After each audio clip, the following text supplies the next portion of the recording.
আইয়ুহাল্লাযীনা আমানু, হে ঈমানদারগণ, তুবু ইলাল্লাহি তাওবাতান নাসুহা, তোমরা নসুহায়ে তওবা আমি আল্লাহ তাআলার কাছে করো। আর বলবেন না সুবহানাল্লাহ। এবার নসুহায়ে তওবা কি? মানে একবারে খালেস পাবে, খালেস নিয়তে। যে এখন তো আমরা ধোঁকাবাজ, আমরা আল্লাহর সাথে ধোঁকা করি কি করি না? জোর না করি কিনা?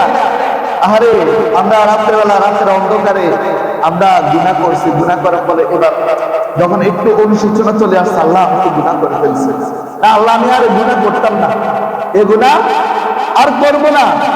আমরা এমন ভাবে তওবা করি যে আল্লাহ আমি আর এই গুনাহ করবো না। দেখা যাচ্ছে যে রাত্রেবেলা সে তওবা করেছে, গুনাহ করার পরে আবার একই গুনাহ সকালটা না হতে আবার সে একই গুনাহ ওই বান্দা করে ফেলবে। যখন ঠিক না ঠিক, আর যখন ঠিক কিনা, অর্থাৎ বান্দা এখন মাত্র খালেস ভাবে নিয়োগ করেছে যে আমি আর অপরাধ করবো না।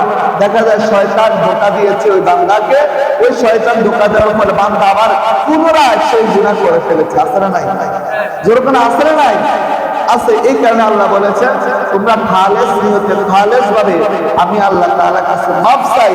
যদি তোমরা নসুহায়ে তওবা করতে পারো তাহলে আমি আল্লাহ তোমাদেরকে পুরস্কৃত করব। আল্লাহ কি পুরস্কৃত করবেন? আল্লাহ রাব্বুল আলামিন বলেন আসা রাব্বুকুম আইয়ুকাফিরা আনকুম সাইয়্যাতিকুম ওয়া ইউদখিলুকুম জান্নাতিন তাজরি মিন তাহতিহাল আনহার। জোরে বলেন সুবহানাল্লাহ।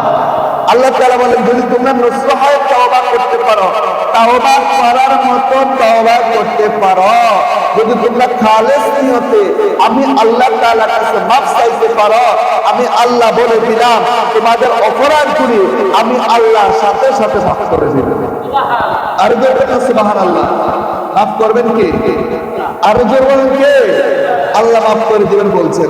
এরপরে বলছেন ওয়া ইউদখিলুকুম জান্নাতিন তাজরি মিন তাহতিহাল আনহার। শুধু মাফ করবে এখানে শেষ? শুধু মাফ করবে এখানে শেষ? আল্লাহ বলেছেন আমি আল্লাহ তোদেরকে আমি আল্লাহ জান্নাত সমূহের মধ্যে এমন জান্নাতে প্রবেশ করাইবো যেই জান্নাতের তলদেশ দিয়ে নদী প্রবাহিত। আর যেরকম সুবহানাল্লাহ। কেমন জান্নাত! দুনিয়াতে আপনার হাওয়া খাওয়ার জন্য যখন প্রচন্ড গরমে আপনার নদীর পাড়ে চলে যায়, নদীর পাড়ে চলে যায়, সেখান থেকে দক্ষিণ একটা হাওয়া আমাদের শরীরে আসে, আসার পর আমরা একটা শান্তি অনুভব করি। সে শান্তি অনুভব করলে সকল ক্লান্তি দূরীভূত হয়ে যায়, সকল ক্লান্তি চলে যায়। এটা তো দুনিয়ার একটা সিম্পটম মাত্র। এমন জান্নাতে আল্লাহ আমাদেরকে নিবে যেই জান্নাতে তলদেশ দিয়ে নদী প্রবাহিত, আর ওই নদীর পানিগুলো এত শীতলতা হবে, এত শীতলতা হবে। দুনিয়ার শীতলতার মধ্যে আপনি কতক্ষণ গরম পাবেন, কতক্ষণ ঠান্ডা পাবেন, কিন্তু জান্নাত এমন জান্নাত যে জান্নাতের তলদেশ দিয়ে নদী প্রবাহিত হবে, এটা এমন শীতলতা যেটার মধ্যে কখনই কোনো গরম অনুভব করবে। কেমন জান্নাত! আমরা দেখেন না হাওয়া খাওয়ার জন্য যখন আমরা চলে যাই, আমরা যাওয়ার পর দেখা যাচ্ছে কত একটা বাতাস আছে, বাতাস আসলে আমরা কেমন ঠান্ডা অনুভব করি, কিছুক্ষণ পর বাতাস নাই, আসলে নাই, যেরকম আসলে নাই বাতাস, এই বাতাসটা আসে না, আবার 2-4-5 মিনিট পরে আবার একটা বাতাস আসে, আসলে তখন আমরা একটু শান্তি অনুভব করি। কিন্তু জান্নাতে কি আপনাকে কতক্ষণ পর কি আপনি শীতলতাকে আল্লাহ দূর করে দিব? যেরকম দিব না, আল্লাহ অল টাইম একবার যতক্ষণ আপনি জান্নাতে ঢুকবেন ওই সময় থেকে এমন নহর, ওই নহর যে জান্নাতের তলদেশ দিয়ে নদী প্রবাহিত থাকবে, সেখানে শুধু আপনি শান্তি আর শান্তি, শান্তি আর শান্তি অনুভব করবেন। আপনি মনে করবেন বান্দা, আপনি মনে করবেন আল্লাহ আমি তো এই শান্তি দুনিয়াতে পাই নাই, আমি তো এই শান্তি দুনিয়াতে দেখি নাই, তুমি আমাকে কেমন শান্তি দিয়েছে। আল্লাহ বলেছেন বান্দা তোর জন্য আমি আল্লাহ এমন জান্নাত রেখে দিয়েছি, এমন জান্নাত তোর জন্য আমি আল্লাহ প্রস্তুত করে রেখেছি, এমন জান্নাত তোর জন্য আমি আল্লাহ রেডি করে রেখেছি, এমন জান্নাতে আমি আল্লাহ তোকে প্রবেশ করাইবো। ও বান্দা তুই জীবনে কখনো এই দুনিয়ার জিন্দেগিতে তুই সেটা নিজের দাঁড়াবো তুই কল্পনা করতে পারিস কেমন জান্নাত। বাবা আমরা তো এখন ওই যে ভারতে তাজমহল বানাইছিল, কেরালাতে বানাইছিল তাজমহল, ঠিক না? ঠিক ওই হ্যাঁ তাজমহল বানাইছিল, সে তো মনে করছিল এটা কত আরাম আসে, কত সুন্দর জায়গা, কিন্তু না, আমার আল্লাহ জান্নাত আছে আর কোটি কোটি কোটি কোটি দ্বিগুণ বরকত, ঠিক না? ঠিক আরো জোরে ঠিক কিনা? এরপরে আসেন ওই সাজ্জাদ জান্নাত বানাইছিল কিনা? দুনিয়াতে সে জান্নাত বানাইছিল, জান্নাত বানানোর পরে সে একটু অহংকারে চলে এসেছে। কি আসছে? আরে বাবা বলেন না, কি আসছে? অহংকার চলে আসছে। আমি যে জান্নাত বানাইছি, মানে কোনো কিছু কমতি রাখে নাই, কোনো কিছু কমতি নাই, এমন জান্নাত সে বানাইছে, কোনো কিছু কমতি নাই। সে এবার সব কিছু রেডি, এবার সে যাবে জান্নাতে প্রবেশ করে। আল্লাহ কয় বান্দা রাখ, তুই আমার সাথে নাফরমানি করেছিস, তুই অহংকারী করেছিস, তুই তাকব্বুরি করেছিস, তুই দুনিয়ার কি জান্নাত বানালি, আমি আল্লাহ তেমন জান্নাত আমি বান্দার জন্য রেখে দিয়েছি, আমি বান্দার জন্য রেখে দিয়েছি, আমি বান্দার জন্য রেখে দিয়েছি। এই সাজ্জাদ তোকে আমি আল্লাহ ধ্বংস করতে একটা মুহূর্তের দেরি করবে না। ওই সাজ্জাদ জান্নাতে কদম রাখার আগে আল্লাহ বলে আজরাইল যা, ওই সাজ্জাদ সে নাফরমানি করেছিল, সে আমি আল্লাহ নাফরমানি করেছিল, অহংকার করেছিল, সে যে জান্নাত বানাইছে, দুনিয়াতে সে যে আরাম করে বানিয়েছে, সে যে বালাখানে বানিয়েছে, ওই বান্দা একটি কদম যেন সে বালাখানাতে দিতে না পারে, এর আগে আমার বান্দার জান রূহটাকে কবজ করে নেবে। আর যেরকম না সুবহানাল্লাহ, সে কি পেরেছে ঢুকতে? যেরকম সে কি পেরেছে? কেন নাফরমানি করবেন? আমার আল্লাহ তেমন রহমান রহিম। আল্লাহ যে জান্নাত আমার জন্য রেখে দিয়েছেন, আল্লাহ যেই জান্নাত আমার আপনার জন্য রেখে দিয়েছেন, জীবনে কখনো এটা চক্ষু দেখেন নাই, জীবনে কখনো এটা চক্ষু দেখেন নাই, যেমন আপনার আসে নাই। আরে এটা এমন হতে পারে, এটা এমন হতে পারে, এটা এমন হতে পারে, এটা জান্নাতের জানালা এমন হতে পারে, দরজা এমন হতে পারে, লাইট গুলো এমন হতে পারে, টাইলস গুলো এমন হতে পারে, কিন্তু এটা আপনি কখনোই কল্পনা করতে পারেন এমন জান্নাতে আমার আল্লাহ প্রবেশ করাবে কাদেরকে? যারা গুনাহ করার পরে কি করছে? অনুভব করার পরে তওবা করছে। জোরবানা কি করছে? জোরবানা বাবা এখন তো আমাদের হৃদয়টা এমন হয়ে গিয়েছে যে আমরা গুনাহ করার পরে আমরা তওবা করি, আমরা তওবা করি না। একটা গুনাহ করে ফেলেছেন, আপনি বুঝতে পেরেছেন আমাদের দেহটা এত পাথর চেয়ে শক্ত হয়ে গিয়েছে, আমরা মাওলার দরবারে ইস্তেগফার করি, অথচ আমাদের দুই কাঁধে দুই ফেরেশতা আছে না নাই? জোরবেন আছে নাই? কিরামান কাতিবিন ফেরেশতা আছে নাই?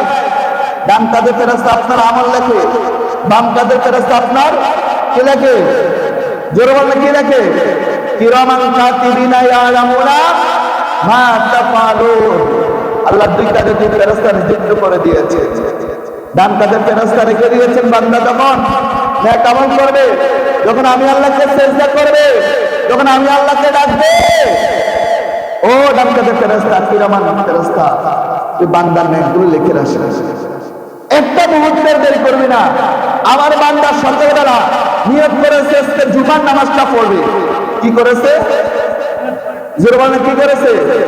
এই কারণে নবীর হাদিস ইন্নামাল আমালু বিনিয়াত, আপনি সকল নেক আমলগুলো আপনি নিয়তের উপর নির্ভরশীল করবেন। সুবহানাল্লাহ।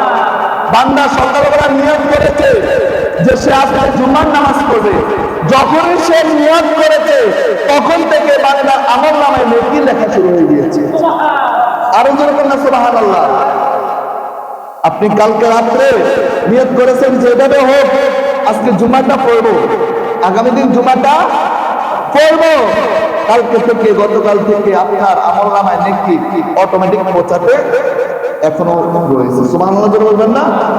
এখন তো আপনি নামাজ পড়েন নাই, এখন তো আমরা জুমা পড়ছি, যেরকম পড়ছি, আমাদের আমলনামায় কিন্তু নেকি ঢুকতেছে, নেকি ঢুকতেছে। এরপরে যখন আপনি নামাজ আদায় করবেন, এরপরে আপনার সকল আমলের পরিপূর্ণতা আমার আল্লাহ দান করে দিবেন। আর যেরকম না সুবহানাল্লাহ। এরপরে আসেন আরেকজন ফেরেশতার নাম কি? কাতিবিন কিরামান কাতিবিন, যিনি কি করেন? বদগুলি লেখেন, ঠিক না বেটি? আর যেরকম ঠিক কিনা? আপনি আজকে জুমার নামাজ পড়েন নাই, কি করেন নাই? জুমার নামাজ পড়েন নাই, শয়তান আপনাকে ধোঁকা দিয়েছে, আপনি ফজর নামাজটা পড়েন নাই।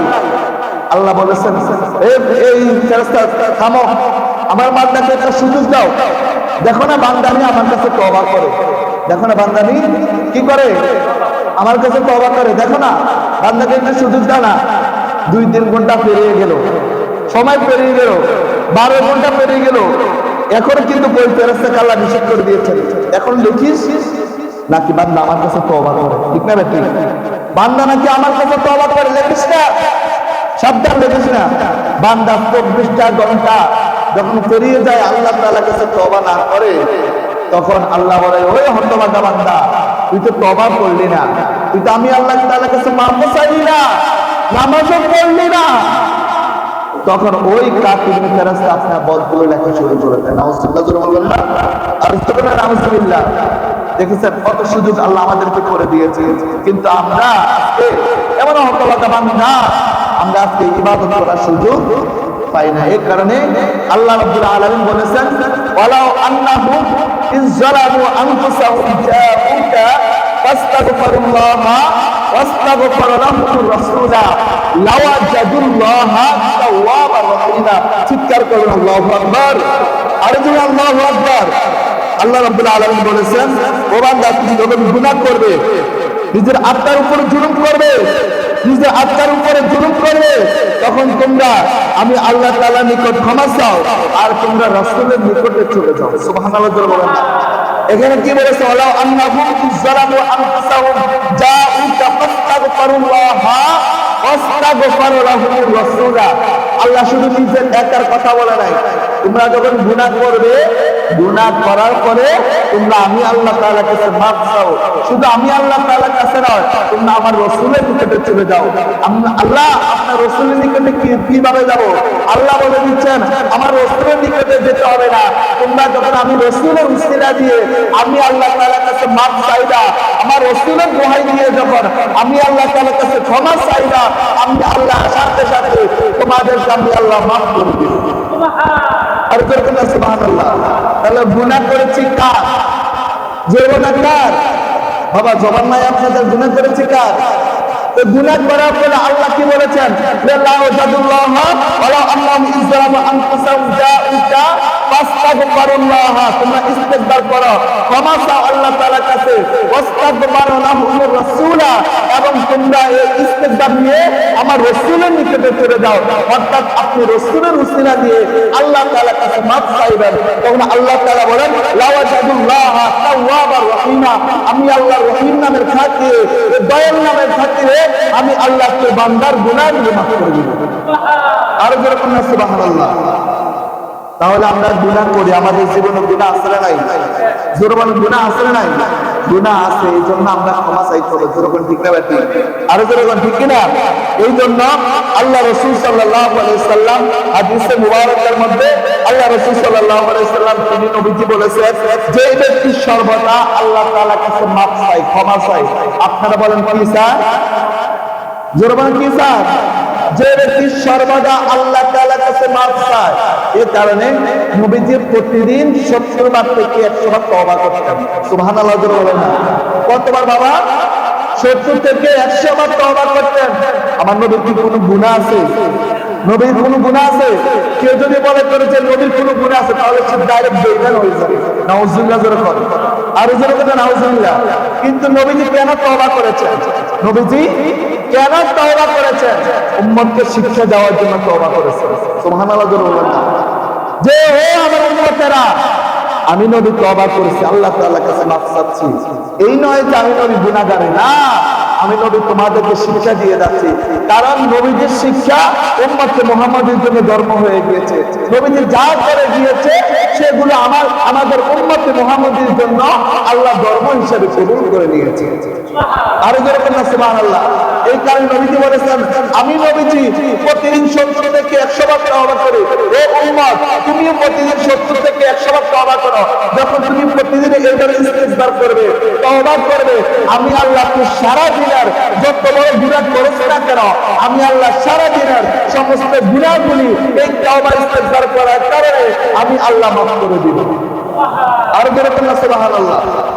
এই কারণে আল্লাহ রাসূল সাল্লাল্লাহু আলাইহি ওয়াসাল্লাম বলেছেন, যে ব্যক্তি সর্বদা তওবা করে, এরপরে যে ব্যক্তি এই প্রত্যেকটা সংকীর্ণতা থেকে মুক্তির পথ বের করে নেয় এবং তওবা করার পরে সে এই গুনাহ থেকে ফিরে আসবে, সেই রাস্তা সে তৈরি করে নেয়, প্রত্যেক চিন্তা হতে মুক্তি করে, এমন ব্যক্তির জন্য আমি আমার আল্লাহ রাব্বুল আলামিন ওই ব্যক্তির রিজিককে আমার আল্লাহ আরো দ্বিগুণ বাড়িয়ে দেয়।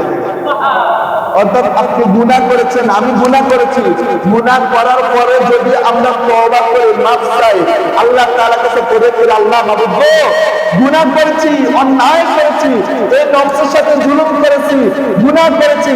এই গুনাহ করতে করতে করতে করতে বান্দার এই বান্দিদের দুই আঙ্গুল নিচে একটা লতিফায় কলব রয়েছে, সাদা একটা গোশতের টুকরা রয়েছে। যখন বান্দা গুনাহ করে, গুনাহ করার পরে এই সাদা লতিফায় কলব গোশতের টুকরার মধ্যে একটা মরিচিকা পড়ে যায়, একটা ময়লা পড়ে যায়। আর ওই ময়লা দূর করার জন্য আপনি যত বেশি তওবা করবেন, যত বেশি ইস্তিগফার করবেন, ওই কলবের ময়লা দূর হয়ে যাবে। আর আমার আল্লাহ রাব্বুল আলামিন আপনাকে বান্দা থেকে বন্ধু হিসেবে কবুল করে নেবেন। আর যেরকম না সুবহানাল্লাহ। যে ব্যক্তি এইভাবে বেশি বেশি করে তওবা করবে, ইস্তিগফার করবে, আল্লাহ বলে দিচ্ছেন আমি আল্লাহ রাব্বুল আলামিন ওই ব্যক্তির রিজিকের মধ্যে আমি আল্লাহ দ্বিগুণ বরকত বাড়িয়ে দেব। আর যেরকম না সুবহানাল্লাহ। তাহলে দেখেন তওবা করলে আমাদের কেমন লাভ। যত বেশি তওবা করবেন রিজিক বাড়িয়ে দিবেন কে? আর যেরকম কে? এই যে অনেকে বলে যে হুজুর আমার কামাইতে বরকত নাই, আমার চাকরিতে বরকত নাই, আমার এই যে ইনকাম করি মাসে 20,000 টাকা 50,000 টাকা ইনকাম করি, এরপরে সংসার হয় না, হবে কিভাবে? ওই যে আপনি মাঝে মাঝে গুনাহ করেন, কিন্তু গুনাহ করার পরও আপনি তওবা করেন না, আপনি আল্লাহ তাআলার কাছে মাফ চান না, যার কারণে আপনার রিজিকের মধ্যে বরকত হয় না, আপনার ইনকামের মধ্যে বরকত হয় না। যখন আপনি ইনকামও করবেন, আল্লাহ তাআলার কাছে ফরিয়াদ করবেন, ইস্তিগফার করবেন, মাফ চাইবেন, ক্ষমা চাইবেন, যখন এইভাবে আমার আল্লাহকে রাজি খুশি করতে পারবেন, আমার আল্লাহ আমার আপনার রিজিকের মধ্যে আরো দ্বিগুণ বরকত বাড়িয়ে দিবেন। আর যেরকম না সুবহানাল্লাহ। একটু দরুদ পড়েন, আল্লাহুম্মা সাল্লি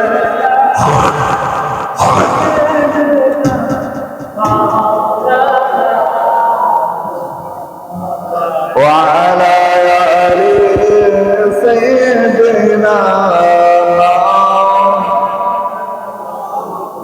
তাহলে আমরা কি বুঝলাম? যে আমাদের জীবনে গুনাহ আছে। আচ্ছা, এখানে একজন মানুষ আসেননি, আমি তো দেখতে চাই যে বুকে হাত দিয়ে বলতে পারবেন আমার জীবনে কোনো গুনাহ নাই। আসেননি কেউ? আসেন একজন হাত তুলে দেখেন চাই, আসেননি কেউ? নাই। আরে আমি তো হুজুর, আমি যে কোরআন হাদিস পড়েছি, আমি যে মোল্লা, আমি যে মাওলানা, আমি যে হাফেজ, আমি তো একজন আল্লাহর বান্দা, ঠিক আছে? আমার তো জীবনে গুনাহ আছে, আমারও জীবনে গুনাহ আছে। আমি জীবনে বুকে হাত দিয়ে বলতে পারবো না আমার জীবনে কোনো গুনাহ নাই। এই কারণে সবাই তওবা বেশি বেশি করে করার দরকার আছে না নাই? জোরবেন আছে নাই? নিজের কলবের ময়লাকে পরিষ্কার করার দরকার আছে নাই? আরো যেরকম আছে নাই? এই কারণে বেশি বেশি করে তওবা করবেন, ইস্তিগফার করবেন। কারণ এটা হলো শাবান মাস, শাবানের চাঁদ এখন আজকে মনে 2 তারিখ না 3 তারিখ সম্ভবত। এরপরে শাবানের পরে কোন মাস? জোরে বলেন। রমজান অতি নিকটে, আমাদের অতি নিকটে। এখন থেকে প্রস্তুতি গ্রহণ করতে হবে। এখন থেকে বান্দা আল্লাহ তাআলার কাছে কালেকশন বাড়ায় দিতে হবে। এখন থেকে বান্দা ইবাদতের প্রস্তুতি নিতে হবে। জীবনে তো অনেক সময় নষ্ট করেছেন, অনেক সময় নষ্ট করেছেন, আর নষ্ট করেন না। এবার আল্লাহর রাস্তে, আল্লাহর ইবাদতের জন্য, আল্লাহকে রাজি খুশি করার জন্য আল্লাহর সাথে একটা প্রেমের কালেকশন লাগাইয়ে দেন। আল্লাহর ইবাদত করার জন্য মসজিদে হয়ে আপনি মসজিদে চলে আসেন। কারণ আমরা দুনিয়া থেকে যা নিয়ে কবরে যাবে, একমাত্র ঈমান আমল ছাড়া আর কোনো কিছু কবরে যাবে, আর কোনো কিছু কবরে যাবে